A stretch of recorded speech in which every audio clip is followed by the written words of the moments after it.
അപ്പോൾ എൻ്റെ മക്കളെ, എല്ലാ ദുരിതങ്ങളിൽ നിന്നുമുള്ള മോചനത്തിനായുള്ള ദൈവത്തിൻ്റെ capital promise is Holy Spirit. എല്ലാ ദുരിതങ്ങളിൽ നിന്നുള്ള മനുഷ്യൻ്റെ മോചനത്തിനായ ദൈവത്തിൻ്റെ principal package is Holy Spirit. കർത്താവിൻ്റെ പരിശുദ്ധാത്മാവാണ്.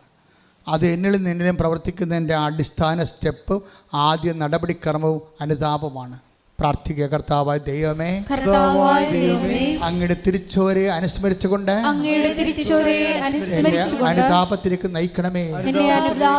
കർത്താവായ ദൈവമേ, അങ്ങയുടെ തിരുവിലാലും മുറിവിനെ അനുസ്മരിച്ചുകൊണ്ട് പശ്ചാത്താപത്തിലേക്ക് നയിക്കണമേ. കർത്താവായ ദൈവമേ, അങ്ങയുടെ തിരുശിരസിലെ അമർന്നിറങ്ങിയ മുൾക്കിരീടത്തെ അനുസ്മരിച്ചുകൊണ്ട് എന്നെ അനുതാപത്തിലേക്ക് നയിക്കണമേ. അങ്ങേ നയിച്ച ആത്മാവിന്റെ ശക്തിയാൽ ഞാനും നയിക്കപ്പെടട്ടെ. അങ്ങയുടെ പീഡാനുഭവത്താൽ, അങ്ങയുടെ കുരിശുമരണത്താൽ, അങ്ങയുടെ പുണ്യത്താൽ നേടിയെടുത്ത ആത്മാവിനാൽ വിശ്വാസ സമൂഹത്തെ ഇപ്പോൾ അഭിഷേകം ചെയ്യണമേ. രൂപരഹിതമായ ഭൂമിയെപ്പോലെ ആഴത്തിന്റെ മീതെ അന്ധകാരം വ്യാപിച്ചതുപോലെ എന്റെ ദൈവമേ, എന്റെ ജീവിതം രൂപരഹിതമായി ഇരുട്ട് കയറി ഭാവിയെക്കുറിച്ച് യാതൊരു പ്രതീക്ഷയുമില്ലാതെ കർത്താവേ ഞാൻ വഴിമുട്ടി നിൽക്കുന്നു. കർത്താവേ, എന്റെ ജീവിതത്തിന്റെ ഇരുട്ടിലൂടെ അമ്മേ പരിശുദ്ധാത്മാവേ, നിന്നെ നയിച്ച ആത്മാവിനാൽ എന്നെ ഇപ്പോൾ അഭിഷേകം ചെയ്യണമേ. എന്നെ ഇപ്പോൾ അഭിഷേകം ചെയ്യണമേ. ശ്രുതികളുടെ ഇടിമുഴക്കം പോലെ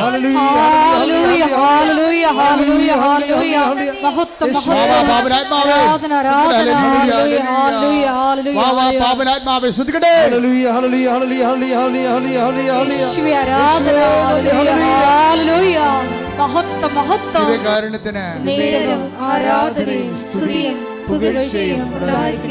അമ്മ ഇത് തന്നെയാണ് ചോദിച്ചത്. ആദിയിൽ ദൈവം ആകാശം സൃഷ്ടിച്ചപ്പോൾ രൂപരഹിതമായതുപോലെ, ശൂന്യമായതുപോലെ, ആഴത്തിൽ അന്ധകാരം വ്യാപിച്ചതുപോലെ ഒരു മനസ്സായിരുന്നു അമ്മയുടേത്. അന്ന് അമ്മ അപ്പായോട് ചോദിച്ചു, അപ്പാ ഇതെങ്ങനെ സംഭവിക്കും? ഞാൻ ഇരുട്ടിനെ എങ്ങനെ തരണം ചെയ്യും? ഞാൻ ഈ അന്ധകാരത്തെ എങ്ങനെ അതിജീവിക്കാം? അപ്പാ, ഞാൻ പുരുഷനെ അറിയുന്നില്ലല്ലോ, ഇനി വരാൻ പോകുന്ന എല്ലാ പുകിലുകളും ഞാൻ എങ്ങനെ അതിജീവിക്കും ചോദിച്ചപ്പോൾ അപ്പാ പറഞ്ഞു, പരിശുദ്ധാത്മാവ് നിന്റെ മേൽ വരും, കൈയടിക്കട്ടെ.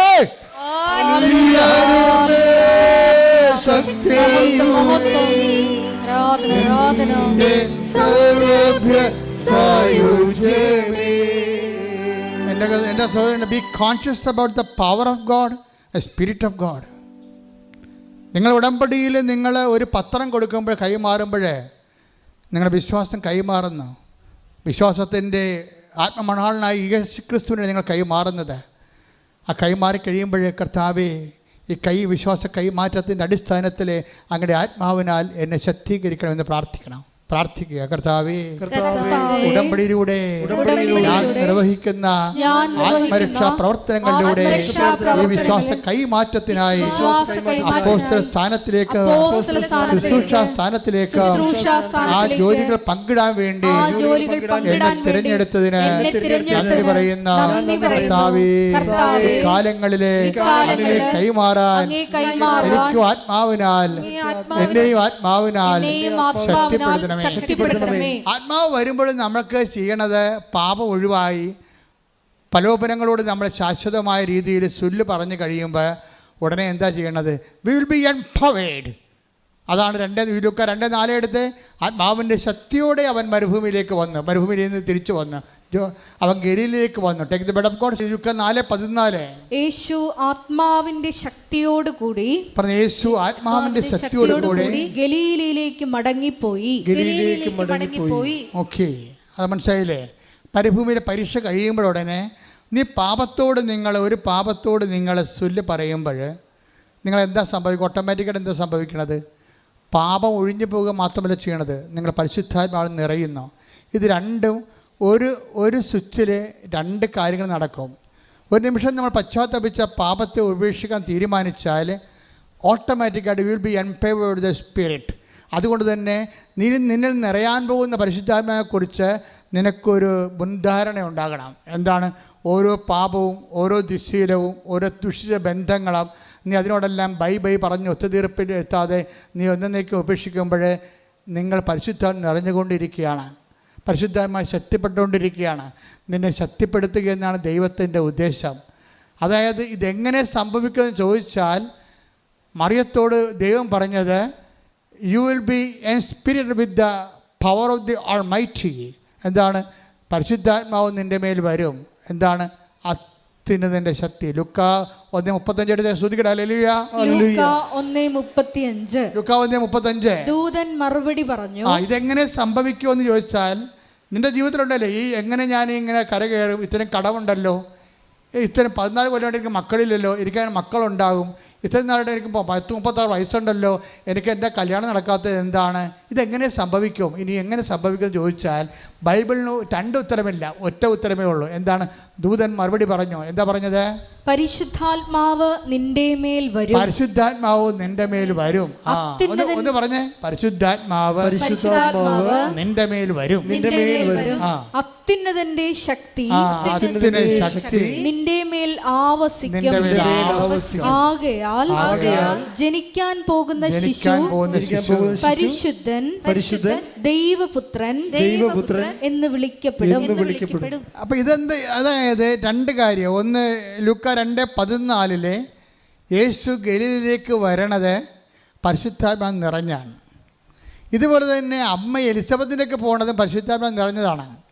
ദൗത്യത്തെ നമ്മളെ ഏൽപ്പിച്ച ദൗത്യങ്ങളിലേക്ക് പോകുമ്പോൾ മുമ്പ് നമ്മൾ പരിശുദ്ധാത്മാവ് നിറഞ്ഞിരിക്കണം. നിൻ്റെ നിയോഗങ്ങളില്ലേ, നിനക്ക് 100,000 നിയോഗങ്ങൾ എഴുതിയിട്ടുണ്ടല്ലോ, ഈ നിയോഗങ്ങളിലേക്ക് നീ സഞ്ചരിക്കണം മുമ്പ് നീ എന്ത് ചെയ്യണം? പരിശുദ്ധാത്മാവിന് നിറഞ്ഞിരിക്കണം. പ്രാർത്ഥിക്കുക, കർത്താവേ ഉടമ്പടിയിലെ ഞാൻ എഴുതി വച്ചിരിക്കണ നിയോഗങ്ങളിലേക്ക് ഞാൻ സഞ്ചരിച്ചെത്തും മുമ്പേ ഈശോയെ പോലെ പരിശുദ്ധാത്മാവിന് പരിശുദ്ധ അമ്മയെ പോലെ എന്നെയും പരിശുദ്ധാത്മാവിൽ ഇറക്കുന്നതിനായി പാപബോധം നൽകണമേ. പാപത്തോട് ഒത്തുതീർപ്പില്ലാതെ വിശുദ്ധമായ ജീവിതം നയിക്കാൻ എന്നെ പ്രത്യേകമായി അഭിഷേകം ചെയ്യണമേ.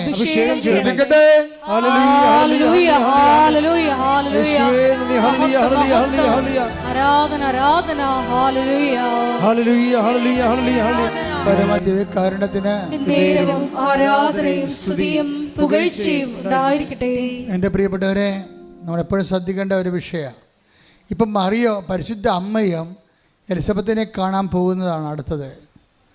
അപ്പോൾ അമ്മയുടെ മനസ്സിന് ഒരു രൂപമില്ല, 2-3 പ്രശ്നങ്ങൾക്ക് രൂപമില്ല. ആഴത്തിനുമേ അന്ധകാരം വ്യാപിച്ചിരിക്കുന്ന ഒരവസ്ഥയിലാണ് പരിശുദ്ധാത്മാവിനെ എംപവർ ചെയ്ത് കൊടുക്കുന്നത്. ഇനി പരിശുദ്ധാത്മാവാണ് എല്ലാം റീസെറ്റ് ചെയ്യണത്. മറിയത്തിൻ്റെ ഉള്ളിലുള്ള സംഭവം, താൻ പ്രഗ്നൻ്റ് ആണെന്നുള്ള കാര്യം, ഇതാ കർത്താവിൻ്റെ ദാസി എന്ന് പറഞ്ഞപ്പോൾ, അങ്ങനെ വചനം പോലെ എന്നിൽ നിറവേറട്ടെന്ന് പറഞ്ഞപ്പോൾ അമ്മ പ്രഗ്നൻ്റായി. പക്ഷേ അമ്മയെ ഒരു 16 വയസ്സുള്ള യഹൂദ യുവതി എന്ന രീതിയിൽ അമ്മയ്ക്കിതിൻ്റെ മറ്റ് ഫിസിക്കൽ വശങ്ങളെക്കുറിച്ച് അത്രയ്ക്ക് ഐഡിയ ഇല്ല. അത് അമ്മയ്ക്ക് ഇങ്ങനെ ഒരു ഐഡിയ ഇല്ല, എങ്ങനെയാണ് പ്രഗ്നൻ്റ് ആകുകയും എങ്ങനെയാണ് കല്യാണം കഴിക്കണമെന്ന് മനസ്സമ്മതം കഴിഞ്ഞപ്പോൾ തന്നെ പ്രഗ്നൻ്റ് ആകുകയും നാട്ടിലിങ്ങനെ വീർത്ത വയറുമായിട്ട് നടക്കുകയും അപ്പോൾ നാട്ടുകാരെന്ത് പറയും, അപ്പോൾ വരാൻ പോകുന്ന ദുരിതങ്ങളൊക്കെ ഓർത്തിട്ട് അമ്മയ്ക്കൊരു ഐഡിയ ഇല്ല. പക്ഷേ ഐഡിയ ഇല്ലെങ്കിലും പരിശുദ്ധാത്മാവ് നമ്മളെ സഹായിക്കും. പരിശുദ്ധാത്മ പറയും, നിനക്ക് ഇപ്പോൾ കുറച്ച് പ്രശ്നങ്ങളുണ്ടല്ലോ, മാനസിക പ്രശ്നമാണ് നിൻ്റെത്, എങ്ങനെയാണ് ഈ വിഷയം കൈകാര്യം ചെയ്യേണ്ടതെന്ന് അറിയത്തില്ലാത്തതല്ലേ വിഷയം. ഇപ്പോൾ കഴിഞ്ഞ ദിവസങ്ങളിൽ ഒരു മോള് വന്നു, അച്ഛാ ഞാൻ 2 മാസം പ്രഗ്നൻ്റ് ആണ്, അതിൻ്റെ വേറെ അബൌട്ട്സൊക്കെ പറഞ്ഞു. ഇപ്പം ഞാൻ അവളോടൊന്നും മാത്രമേ പറഞ്ഞുള്ളൂ, എത്രയും വേഗം രജിസ്റ്റർ ചെയ്തിട്ട് എൻ്റെ അടുത്ത് വരാൻ പറഞ്ഞു. ആ ഒറ്റ സംഭവത്ത് കൊണ്ട് അമ്മയുടെയും മകളുടെയും സംശയം തീർന്നു പോയി. എത്രയും വേഗം രജിസ്റ്റർ ചെയ്തിട്ട് എൻ്റെ അടുത്ത് വരാൻ പറഞ്ഞു. അപ്പോൾ അവരെന്തുമാത്രം നേരെ ഇവിടെ ഇരുന്നുകൊണ്ട് കഷ്ടപ്പെട്ട് അവർ ഒന്ന് നോക്കിയ കല്യാണത്തിന് പ്രഗ്നൻ്റായ ഒരു ലേഡിയുടെ സങ്കടങ്ങൾ എന്തുമാത്രമാണ്. അവളാണ് അത്ര വയസ്സും പ്രായവുമില്ല. അച്ഛൻ വഴക്കിടുവോ, നാട്ടുകാരോട് എന്ത് പറയും, ഇങ്ങനെ കുറേ എന്തായിരിക്കും ഇനി പരിഹൃതി, അബോർഷൻ ചെയ്യേണ്ടി വരുമോ, അല്ലെങ്കിൽ ഞങ്ങൾക്ക് പിരിയേണ്ടി വരുമോ, എന്തായിരിക്കും അച്ഛൻ പറയാൻ പോണത് എന്നൊക്കെയായിരിക്കും ഇവിടെ ചിന്തിച്ച് ആകുലപ്പെട്ട് 2 അമ്മയും മകളും വിഷമിത്താൻ വരണം. ഞാൻ കഴിച്ചിട്ട് പറഞ്ഞ് എത്രയും വേഗം റേസ് ചെയ്തിട്ട് വരാൻ പറഞ്ഞു, തിരിച്ചു വരാൻ. Chapter is closed. സെക്കൻഡിനുള്ളിൽ പരിശുദ്ധാത്മാവ് ഉണ്ടെങ്കിൽ നമുക്ക് പെട്ടെന്ന് നമുക്ക് മറുപടി കിട്ടും. ആ പരിശുദ്ധാത്മാവ് ഇപ്പോൾ അമ്മ എന്താ ചെയ്യണം, ഇപ്പോൾ പരിശുദ്ധ അമ്മ എന്താ ചെയ്തിരിക്കണത്, നേരെ അങ്ങോട്ട് ചെന്നിട്ട് ഇത് എലിസബത്ത് എന്ന് പറയുന്നത് 65 വയസ്സുള്ള വലിയമ്മയാണ്. ഇവർക്ക് 16 വയസ്സേ ഉള്ളൂ. 16 വയസ്സുകാരത്തി എങ്ങനെയാണ് 65 വയസ്സുള്ളവരോട് അവർ പ്രഗ്നൻ്റ് ആണെന്ന് ചോദിക്കണത്? ഭയങ്കര പ്രശ്നമല്ലേ? അത് അമ്മയുടെ പ്രശ്നം അതാണ്. അമ്മ പറഞ്ഞു, നീ എലിസബത്തെ പോയി കാണാൻ പറയുന്നുണ്ട്. എലിസബത്ത് പ്രഗ്നൻ്റ് ആണ്, 6 മാസം പ്രഗ്നൻ്റ് ആണെന്നാണ് പറഞ്ഞിരിക്കുന്നത് മാലാഖ. പക്ഷേ 65 വയസ്സുള്ള ചേടത്തിയോട് പോയിട്ട് ആൻറ്റി പ്രഗ്നൻ്റ് ആണെന്ന് ചോദിച്ചു കഴിഞ്ഞാൽ ഉള്ള അവസ്ഥ എന്തായിരിക്കും? അമ്മ അങ്ങനെ ചോദിക്കത്തുമില്ല. ഇപ്പോഴത്തെ പെൺപിള്ളേരാണ് ഉടനെ ചോദിക്കും, ആൻറ്റിയാണെന്ന് നോക്കത്തില്ല. വലിയമ്മ തലയാണെങ്കിൽ ചോദിക്കും. അന്ന് ചോദിക്കത്തില്ല, അതാണ് പ്രശ്നം. അപ്പോൾ അത് അമ്മയുടെ സ്വകാര്യ പ്രശ്നമാണ്. ഇങ്ങനെ വിഷമിച്ചിങ്ങനെ കഴുത വണ്ടിയെ പോകുമ്പോൾ ഈ വിഷമമുണ്ട്. എങ്ങനെ ആൻറ്റിയോട് ചോദിക്കണം? ആൻറ്റിക്ക് 65 വയസ്സില്ലേ, എനിക്ക് 16 വയസ്സല്ലേ ഉള്ളൂ. എൻ്റെ കാര്യം എങ്ങനെ ആൻറ്റിയോട് പറയണത്? ആൻറ്റി എന്തായിരിക്കും അതിൻ്റെ പ്രതികരണം? ഇങ്ങനെ ഒരു രൂപവും ഇല്ല. ആഴത്തിനുമേ അന്ധകാരം വ്യാപിച്ചിരുന്നു, ഭൂമി രൂപരഹിതമായിരുന്നു. കണ്ട, ഇതാണ് അവസ്ഥ. പക്ഷേ പരിശുദ്ധാത്മാവ് അത് രൂപരഹിതമായതുകൊണ്ട് പരിശുദ്ധാത്മാവിനെ എംപവർ ചെയ്ത് വിട്ടിട്ട് പറയും, പരിശുദ്ധാത്മാവിനെക്കുറിച്ച് ഈശോ വാദോരാതെ പറയണ കേൾക്കാം. പരിശുദ്ധാത്മ വരും, വരാതിരിക്കുന്ന കാര്യങ്ങൾ പറയും, അവൻ നിങ്ങളെ സാന്ത്വനപ്പെടുത്തും, സഹായകനായിരിക്കും. ഒന്ന് കൈയെടുത്ത് ശ്രദ്ധിക്കട്ടെ. ഹല്ലേലൂയ. യോഹന്നാൻ 16:14. അവൻ സ്വമേധയാ ആയിരിക്കില്ല സംസാരിക്കുന്നത്, അവൻ കേൾക്കുന്നത് മാത്രം സംസാരിക്കും. വരാനിരിക്കുന്ന കാര്യങ്ങൾ അവൻ നിങ്ങളെ അറിയിക്കും. അവൻ എനിക്കുള്ളവയിൽ നിന്ന് സ്വീകരിച്ച് നിങ്ങളോട് പ്രഖ്യാപിക്കും. അങ്ങനെ അവൻ എന്നെ മഹത്വപ്പെടുത്തും. വരാനിരിക്കുന്ന കാര്യങ്ങൾ അവൻ നിന്നോട് പറയുന്നത്. പരിശുദ്ധാത്മാവിന് ഉടമ്പടിയാണ് പരിശുദ്ധാത്മാവ് സ്വീകരിക്കാനുള്ള ഏറ്റവും നല്ല പ്രായോഗിക സൂത്രവാക്യം. കാര്യം അതിൻ്റെ അകത്ത് വിശ്വാസ ആവിഷ്കാരത്തിൻ്റെ പ്രാർത്ഥനയുണ്ട്, പ്രയോഗമുണ്ട്, പ്രഖ്യാപനമുണ്ട്. സമ്പൂർണ്ണമായിട്ടുള്ള ഒരു പ്രയോഗ പദ്ധതിയാണ്, സുവിശേഷ പദ്ധതി ഉടമ്പടി. യോഹന്നാൻ 14:26. എന്നാൽ എൻ്റെ നാമത്തിൽ പിതാവ് അയക്കുന്ന സഹായകനായ പരിശുദ്ധാത്മാവ് എല്ലാ കാര്യങ്ങളും നിങ്ങളെ പഠിപ്പിക്കുകയും ഞാൻ നിങ്ങളോട് പറഞ്ഞിട്ടുള്ളതെല്ലാം നിങ്ങളെ അനുസ്മരിപ്പിക്കുകയും ചെയ്യും. അപ്പം നമ്മളെ പഠിപ്പിക്കും ഓരോ കാര്യങ്ങളും. എന്താണ് ചെയ്യേണ്ടത്, നാളെ എന്താ ചെയ്യേണ്ടത്, അവരോട് പോയി എന്താ സംസാരിക്കേണ്ടത്, ഇങ്ങനെ എല്ലാം ക്രമീകരിക്കും. അപ്പം നമുക്ക് അവർക്ക് പരിചയമില്ലല്ലോ എന്ന് പറയുമ്പോൾ നമുക്ക് ആത്മാവിൽ ആ മാതാവിൻ്റെ മധ്യസ്ഥതയിൽ ഉടമ്പടിയിൽ ആത്മാവിനോട് സന്ധിക്കാനും പറ്റും. ഇപ്പം തന്നെ എന്നിട്ട് നമ്മളെ അതിൻ്റെ ഭാഗിക സത്യമല്ലാതെ പൂർണ്ണ സത്യത്തിലേക്ക് എല്ലാ വിഷയത്തിൻ്റെയും പൂർണ്ണതയിലേക്ക്. അപ്പോൾ 16:13 എടുത്തേ. യോഹന്നാൻ 16:13. സത്യാത്മാവ് വരുമ്പോൾ നിങ്ങളെ സത്യത്തിൻ്റെ പൂർണ്ണതയിലേക്ക് നയിക്കും. അപ്പം ഇങ്ങനെ ഓരോരോ ദൗത്യങ്ങളെക്കുറിച്ച് പരിശുദ്ധാത്മാവിൽ എന്തെല്ലാം ദൗത്യങ്ങളുണ്ട് അതെല്ലാം ഈശോ പറഞ്ഞുകൊണ്ടേയിരിക്കും. തൻ്റെ ഡിപ്പാർച്ചർ സ്പീച്ചിലാണ് ഇതെല്ലാം വരുന്നത്. കർത്താവിൻ്റെ അവസാനത്തെ 6 മാസമില്ലേ, ഈ ഭൂമിയിലുള്ള തൻ്റെ അവസാനത്തെ 6 മാസത്തിലാണ് ആത്മാവിനെക്കുറിച്ച് വല്ലാണ്ട് ഇങ്ങനെ സംസാരിച്ചുകൊണ്ടിരിക്കും. എപ്പോഴും മലമൂടി തന്നെയായിരിക്കും, പലപ്പോഴും പ്രാർത്ഥനയിലായിരിക്കും. പ്രാർത്ഥിച്ചു വരുമ്പോൾ സംസാരിക്കുന്നത് പരിശുദ്ധാത്മാവിനെക്കുറിച്ചായിരിക്കും. അപ്പോൾ take serious about the Holy Spirit. നിങ്ങളുടെ ഓരോ ഉടമ്പടി വാഗ്ദാനങ്ങൾ നിങ്ങൾ നിറവേറ്റുമ്പോഴും കർത്താവേ ഇത് സ്വീകരിച്ചുകൊണ്ട് എൻ്റെ ആത്മാവിൽ നിറക്കണമെന്ന് പ്രാർത്ഥിക്കണം. അത് ദൈവത്തിൻ്റെ ഭാഗത്തുനിന്ന് കുറേ പരിഹാരങ്ങൾ വരും. എന്താ മറിയത്തിൻ്റെ പ്രശ്നം എന്താ? മറിയത്തിന് രൂപമില്ല. ഇതെങ്ങനെയാണ് ഈ വിഷയം അവതരിപ്പിക്കുന്നത്? ഞാൻ പ്രഗ്നൻ്റ് ആണെന്ന് എങ്ങനെയാണ് അമ്മയോട് പറയണത്? ഇനി ഞാൻ തന്നെ പ്രഗ്നൻ്റ് ആണോ? ഈ മംഗളവാർത്തയിൽ എന്താ സംഭവിച്ചത്? അതുകൊണ്ടാണ് ഇവരെ നേരെ അമ്മയുടെ അനിയത്തിലേക്ക് ചർച്ചക്കാരിലേക്ക് വിടുന്നത്. അപ്പോൾ എലിസബത്തിൻ്റെ അടുത്ത് ചെല്ലുമ്പോൾ എലിസബത്ത് ആദ്യം തന്നെ മറിയത്തെ കാണുമ്പോൾ തന്നെ പരിശുദ്ധാത്മാവ് നിറയെ മാത്രമല്ല, പരിശുദ്ധാത്മാവ് എലിസബത്തിൻ്റെ ഗർഭശിശുവിനെ തുള്ളിച്ചാടിക്കും. അപ്പോൾ പരിശുദ്ധാത്മാവ് എലിസബത്തിനോട് പറയും, വന്ന് നിൽക്കുന്നത് ആരാണെന്ന് നോക്കിക്കേ, നിൻ്റെ പഴയ മേരിക്കുട്ടിയൊന്നുമല്ല. എന്താണ്? He's the mother of God. Oh my God's mother, എൻ്റെ കർത്താവിൻ്റെ അമ്മയെന്ന് പറഞ്ഞ് എലിസബത്ത് മുട്ടേ നിൽക്കും. Hallelujah, hallelujah, hallelujah. യേശുവേ നന്ദി. അത് അപ്പം കർത്താവിൻ്റെ അമ്മയാണ് താനെന്ന് പരിശുദ്ധാത്മാവ് എലിസബത്തിലൂടെ പറയിപ്പിക്കുമ്പോൾ മറിയത്തിന് രൂപം ഉണ്ടാകും. രൂപവും ഭാവവും ഇല്ലാതെ പോയ ആളാണ്. ആത്മാവാണ് എല്ലാത്തിനും രൂപം ഉണ്ടാകുന്നത്. ഒരിക്കൽ ആത്മാവ് എലിസബത്തിലൂടെ എല്ലാ ആശങ്കകൾക്കും മറിയത്തിന് മറുപടി കൊടുക്കണം. കണ്ടില്ലേ എന്ത് രസമാണ്, എന്ത് മനോഹരമാണ്. അപ്പോഴാണ് അമ്മ ദീർഘനിശ്വാസം പറയും, അപ്പോഴാണ് ഒരു ആശ്വാസം വേണ്ടത്. രൂപം കിട്ടിക്കഴിഞ്ഞപ്പോൾ എന്താണ്? My soul magnifies the Lord. എൻ്റെ ആത്മാവ് എൻ്റെ കർത്താവിൽ ആനന്ദിക്കുന്നു എന്ന് പറഞ്ഞിട്ട് വയറേ പൊത്തും. എൻ്റെ ആത്മാവ് എൻ്റെ രക്ഷകനായ ദൈവത്തിൽ ആനന്ദം കൊള്ളുന്നു. എൻ്റെ കർത്താവിൻ്റെ അമ്മ എന്ന് ആരാ പറഞ്ഞത്? കത്തോലിക്ക സഭയെ അല്ല. അവിടെയല്ലേ തെറ്റിയത്? ആരാ പറഞ്ഞത്?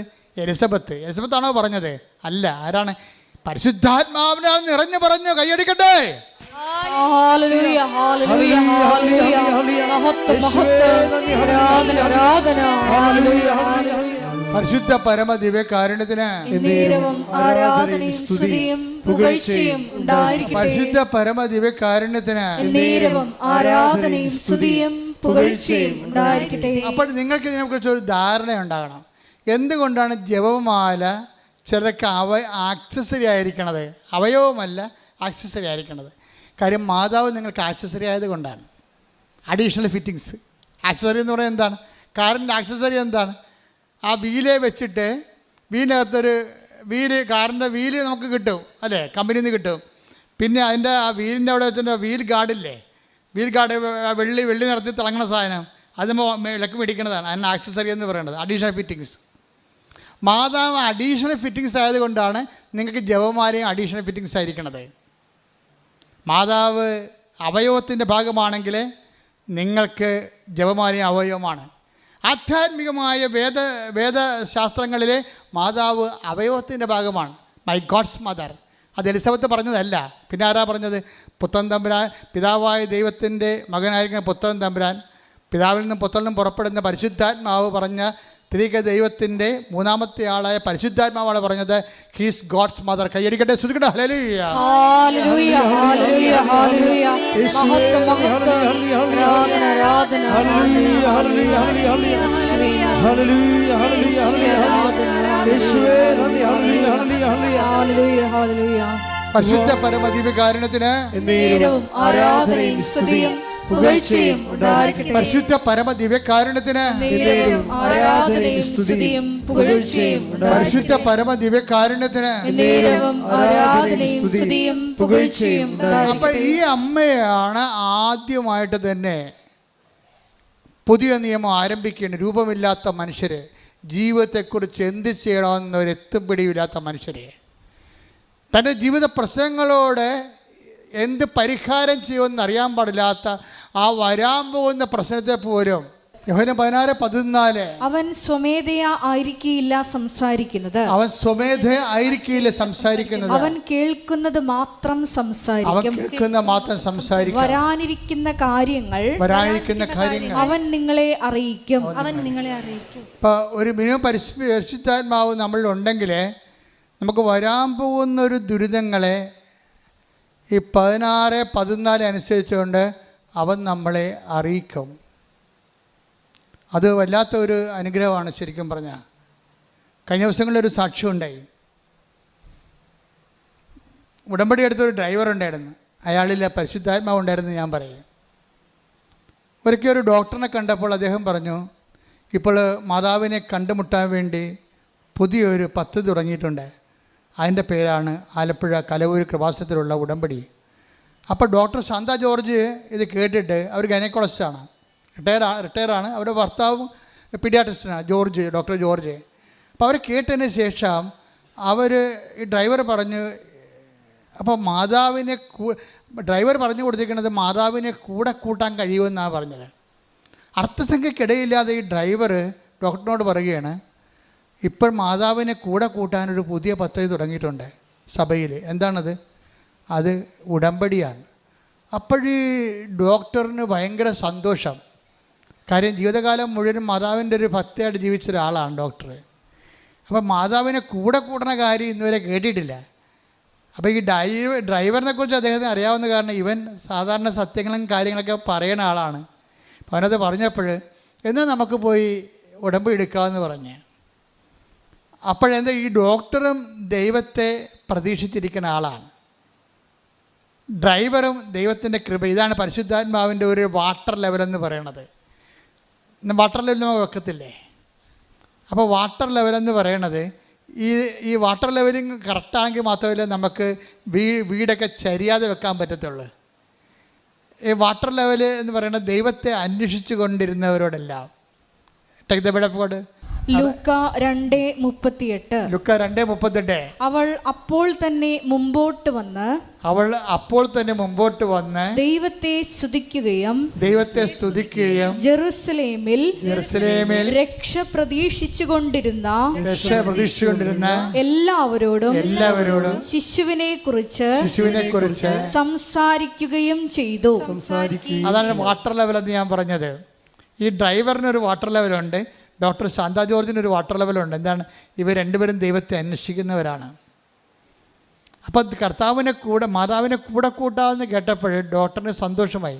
ഡോക്ടർ ജോർജിനെ വിളിച്ചുകൊണ്ട് ഇവിടെ വന്ന് ഉടമ്പടി എടുത്തപ്പോൾ അവർ പറഞ്ഞ ഇതാണ്: എനിക്ക് പ്രത്യേകിച്ച് കാര്യങ്ങളൊന്നുമില്ല, ഞങ്ങൾ വെൽ സെറ്റിൽഡ് ഫാമിലിയാണ്.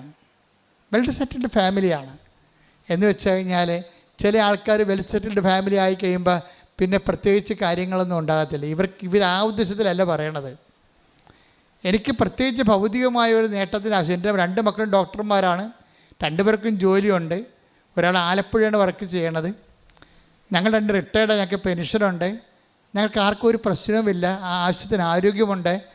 പക്ഷേ മാതാവിനെ കൂടെ കൂട്ടാമെന്ന് പറഞ്ഞപ്പോൾ എനിക്കതിൽ കുറവായിട്ട് തോന്നി. കാരണം ഇത്രയും നാൾ ഇങ്ങനെ എല്ലാം ദൈവം എന്നെ അനുഗ്രഹിച്ചിട്ടും ഇപ്പോഴും എനിക്കൊരു കുറവുണ്ടല്ലോ. എന്താണ്? മാതാവിനെ കൂടെ കൂട്ടാത്ത കുറവ്. അതാണ് സംഭവം. അപ്പോൾ അത് കേട്ടപ്പോൾ തന്നെ അവർ തിരിച്ചു വന്ന് ഉടമ്പടി എടുത്തിട്ട് അവർ ഒന്നേ പറഞ്ഞുള്ളൂ: അമ്മയെ കൂടെ വരണമേ. അത്രയേ ഉള്ളൂ, വേറെ ഒന്നും പറഞ്ഞില്ല. അമ്മയെ കൂടെ വരണമേ. അത് സത്യസന്ധമാകണ കാരണം പിന്നെ എന്താ സംഭവിക്കണത്? അതായത് പരിശുദ്ധാത്മാവ് ഉണ്ടെങ്കിൽ നമ്മൾക്കറിയാമല്ലോ 16-14 എന്താ പറയണത്? വരാനിരിക്കുന്ന കാര്യങ്ങൾ അവൻ നിന്നോട് പറയും. അമ്മ എന്തിനാണ് ഇവിടെ കൂടെ പോയത്? പിറ്റേ ദിവസം ഭർത്താവിന് ഹാർട്ട് അറ്റാക്കായി. അമ്മയ്ക്കത് അറിയാമായിരുന്നു, എന്തോ വിപത്ത് സംഭവിക്കാൻ പോകണമെന്നുള്ളതിനെക്കുറിച്ച്. അമ്മ കൃപാസനത്തിൽ വന്ന് അതല്ലേ പറഞ്ഞത്? ദുരന്തം ഉണ്ടാകാൻ പ്രാർത്ഥിക്കണം, വരാനിരിക്കുന്ന കാര്യങ്ങൾ. അപ്പോൾ നമ്മുടെ ജീവിതത്തിൽ ഒരു ദുരന്തം ഉണ്ടാകാൻ പോകണമെങ്കിൽ നമ്മൾ മുൻകൂർ ജാമ്യം എടുക്കാൻ വേണ്ടി അമ്മ നേരിട്ടെടുത്തതാണ് ഉടമ്പടി. കൈയടിക്കട്ടെ.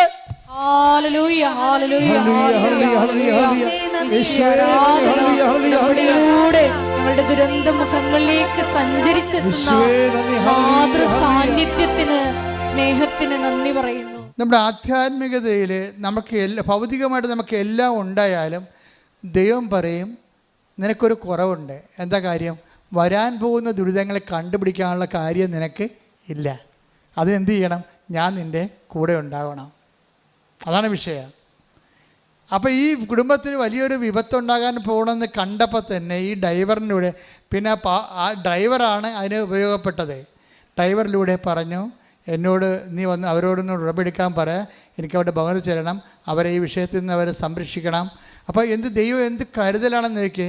ഇതോടുകൂടി ഈ ഡോക്ടറിൻ്റെ അതായത് 3 ഞരമ്പുകളാണ് ഡാമേജ് ആയിരിക്കുന്നത്. പൈസണ്ടേ ഹൃദയത്തിൻ്റെ 3 ഞരമ്പുകൾ ഡാമേജായി. ഇത് അറ്റാക്ക് കഴിഞ്ഞ് കൊണ്ടുപോയി ഓപ്പറേഷൻ വേണമെന്ന് പറയുമ്പോൾ ആരും ഓപ്പറേഷൻ ചെയ്യാൻ തയ്യാറല്ല. ആരും. എന്താ കാര്യം? ഓപ്പറേഷൻ ചെയ്താൽ വേറെ ഞരമ്പ് 3 അവിടെ വെച്ച് കൊടുക്കാൻ ഈ ശരീരം ഈ ഏജിൽ താങ്ങത്തില്ല. അപ്പോൾ ഡോക്ടറായത് കാരണം അദ്ദേഹത്തിനും അതറിയാം. മകനും ഡോക്ടറാണ്. അപ്പോൾ അവർ പറഞ്ഞ് എനിക്ക് മരുന്ന് കിട്ടിയാൽ മതി, ഞാൻ മരുന്ന് കഴിച്ച് ഇനി കുറച്ച് നാൾ ഓപ്പറേഷനൊന്നും ഇല്ലാതെ മരുന്ന് കഴിച്ച് ദൈവം ആയുസ് തന്നത്തിനേക്കാളും ജീവിച്ചോളാം എന്ന് പറഞ്ഞ്. 78 വയസ്സുണ്ട്. അതാണ് പ്രശ്നം. 78 വയസ്സ് ആരും ഹൃദയത്തിന് ഓപ്പറേഷൻ ചെയ്യത്തില്ലല്ലോ. അപ്പോൾ അതുകൊണ്ട് എനിക്ക് ഓപ്പറേഷൻ, ഡോക്ടർ തന്നെ പറഞ്ഞു എനിക്ക് ഓപ്പറേഷൻ വേണ്ട, എനിക്ക് മരുന്ന് മതി എന്ന് പറഞ്ഞ്. പക്ഷേ പിന്നീട് ഈ മാതാവിൻ്റെ ഒരു ചൈതന്യം കുടുംബത്തിൽ വന്നപ്പോൾ ആ റിസ്ക് എടുക്കാൻ പറ്റിയ ഡോക്ടർമാർ അവർക്ക് കിട്ടി. ഈ ഓപ്പറേഷൻ വേണ്ടി റിസ്ക് എടുക്കാൻ പറ്റിയ ഡോക്ടർമാരെ കിട്ടി. ഈ 78 വയസ്സുള്ള ആളിൻ്റെ ഹൃദയം തുറന്ന് ശസ്ത്രക്രിയ നടത്തി. പക്ഷേ ശസ്ത്രക്രിയ നടത്തിയിട്ട് ഇവരെ 2 ദിവസം കഴിഞ്ഞപ്പോൾ ICU വാർഡിൽ നിന്ന് വാർഡിലേക്ക് കൊണ്ടുവന്ന് മുറിയിലോട്ട് കൊണ്ടുവരുമ്പോഴും ആ മറ്റേ അപ്പാരറ്റസ് എല്ലാം മെഷീൻസ് ഉണ്ടല്ലോ, അതായത് നമ്മുടെ പൾസ് റേറ്റ്, ഹാർട്ട് സൈസൊക്കെ നോക്കുന്ന പ്രഷർ റേറ്റ് എല്ലാ മെഷീൻസും കടുപ്പിച്ചപ്പോൾ എല്ലാം നോർമലായിട്ട് പോകുന്നുണ്ട്. അപ്പോൾ ഡോക്ടർമാർ വന്നിട്ട് അപ്പോൾ കൂടി ആലോചിച്ചിട്ട് പറഞ്ഞു, ഇപ്പോൾ നമുക്ക് നോർമലാണല്ലോ, ഇനി മെഷീൻസ് എല്ലാം ഊരാവെന്ന് പറഞ്ഞ് രോഗി സുഖമായി കിടന്ന് ഉറങ്ങട്ടെ എന്ന് പറഞ്ഞു. അപ്പോൾ ഈ ഡോക്ടറിൻ്റെ ലേഡി ഡോക്ടർ അവരും പറഞ്ഞു, അവരും ഉറങ്ങിയിട്ട് ദിവസങ്ങളായി. അപ്പോൾ അവർ രണ്ടുപേരും കൂടി ഇതൊക്കെ ഊരി മാറ്റിയിട്ട് മെഷീനൊക്കെ ഊരി മാറ്റിയിട്ട് കണക്ഷനൊക്കെ ഊരി മാറ്റിയിട്ട് ഉറങ്ങി എഴുന്നേറ്റ് രാവിലെ നേഴ്സ് വന്ന് നോക്കിയപ്പോൾ പെട്ടെന്ന് അലറിപ്പോയി. എന്താ കാര്യം? ഇതെല്ലാം ഹാർട്ട് റേറ്റ് കൂട്ടി അത് 126 അത് മരിക്കണ സമയത്തേക്ക് മാറി. അപ്പോൾ അടുത്ത സെക്കൻഡ് മരിക്കും. ഡോക്ടർമാരെല്ലാം വിളിച്ച് അലറിപ്പാഞ്ഞ് ഇവിടെ വന്ന്, പക്ഷേ എന്ത് ചെയ്യണമെന്ന് അറിയാൻ പാടില്ല. മെഷീൻസ് എല്ലാം കടുപ്പിച്ചപ്പോഴും ഇങ്ങനെ 126 നിൽക്കുകയാണ്. നമുക്കറിയാമല്ലോ, കോവിഡ് കാലത്ത് നമുക്കറിയാം 92, 98 എന്ന് പറയുമ്പോൾ തന്നെ ഓക്സിജൻ സാച്ചുറേഷൻ തുടങ്ങും. ഇപ്പം 126 നിൽക്കുക ഹാർട്ട് റേറ്റ്. ഇപ്പം എല്ലാം തീർന്നു, ആൾ പോയെന്ന് വിചാരിച്ചു. അപ്പോഴുടനെ ഈ ലേഡി ഡോക്ടർ മകൻ ഡോക്ടറോട് പറഞ്ഞ്, നീ വേഗം ആ ഓൺലൈൻ ഉടമ്പടി നീ കണക്ട് ചെയ്യാൻ പറഞ്ഞു. ഓൺലൈൻ ഉടമ്പടി അമ്മയോട് പെട്ടെന്ന് എനിക്ക് ഈ വിഷയം പറയണം, എനിക്ക് ഓൺലൈൻ ഉടമ്പടി കണക്ട് ചെയ്യാൻ പറഞ്ഞു. ഉടനെ ഈ മകൻ എഴുതിയിട്ട് ഓൺലൈൻ ഉടമ്പടി കണക്ട് ചെയ്ത് എന്നിട്ട് എൻ്റെ ഭർത്താവിൻ്റെ ജീവൻ എന്നടിച്ചതിൻ്റെ അകത്ത് എൻ്റെ ഭർത്താവിൻ്റെ ജീവൻ എന്നടിച്ച് സെൻഡ് ചെയ്ത് നോക്കിയപ്പോഴുണ്ട് 92. Hallelujah hallelujah. ആ സെക്കൻഡ് നോക്കി അതിൻ്റെ പൊക്കമുണ്ടല്ലോ, 92 സെക്കൻഡാണ്. അപ്പോൾ എന്നെ ഒത്തിരി പേര് തിരുത്തിയിട്ടുണ്ട് പണ്ട്. ഉടമ്പടി ഉടനടി പരിഹാരം എന്ന് പറയരുത്, അതൊരു ബിസിനസ് ട്രിക്കായിട്ട് തോന്നത്തുള്ളൂ. അത് ഞാൻ പറഞ്ഞ് ബിസിനസ്സായിട്ട് ചിന്തിക്കുന്നവർക്ക് അങ്ങനെ തോന്നും. പക്ഷേ ഇത് വെളിപാടാണ്. എനിക്ക് ആദ്യം തന്നത് ഉടമ്പടി ഉടനടി പരിഹാരം എന്നാണ്. കാര്യം നമ്മളുടെ പത്രത്തിൻ്റെ ആദ്യ പേജിലുള്ളതെല്ലാം ഉടനടി പരിഹാരമുള്ള സംഭവങ്ങളാണ് ഉള്ളത്. ഇനി ഇത് ഈ ശാന്ത ജോർജ് അടുത്ത സെക്ഷൻ പറയണം. ഇപ്പോൾ ആ ഡോക്ടർ ആരോഗ്യത്തോടെ വന്നാണ്, ഡോക്ടർ തന്നെയാണ് ആ സാക്ഷിയോടെ പറഞ്ഞിരിക്കണത്, ഡോക്ടർ ജോർജ്. പക്ഷേ അതല്ല, അതിനുശേഷം അവരുടെ ജീവിതത്തിൽ വീണ്ടും ഒരു സംഭവം ഉണ്ടായി. ഈ വരാനിരിക്കുന്ന കാര്യങ്ങൾ എന്ന് പറഞ്ഞില്ലേ, അമ്മ വരാനിരിക്കുന്ന കാര്യങ്ങൾ അവൻ നിന്നോട് പറയും എന്ന് പറഞ്ഞാൽ നമ്മുടെ മുമ്പിൽ പരിശുദ്ധാത്മാവിൻ്റെ കൂടെ അത് ആക്ടിവേറ്റ് ചെയ്യാൻ വേണ്ടി നമ്മൾക്ക് മാധ്യസ്ഥം വഹിക്കാൻ വേണ്ടി ഉറപ്പുള്ള സാക്ഷിയായിട്ട് വരുന്നത് അമ്മയാണ്. അതുകൊണ്ട് തന്നെ നടപടിക്രമങ്ങൾ സ്പീഡാണ്, ഭയങ്കര സ്പീഡാണ്. കാര്യം വാഗ്ദാനത്തിലുള്ളതാണ്. എന്താണ് വാഗ്ദാനം? Take the word of God. പ്രഭാഷകൻ 36:8. പ്രഭാഷകൻ 36:8. വാഗ്ദാനം അനുസ്മരിച്ച് അങ്ങ് കാലത്തെ ത്വരിപ്പിക്കണമേ. അങ്ങയുടെ കരുത്തേറിയ പ്രവർത്തനങ്ങളെ ജനം പ്രകീർത്തിക്കട്ടെ.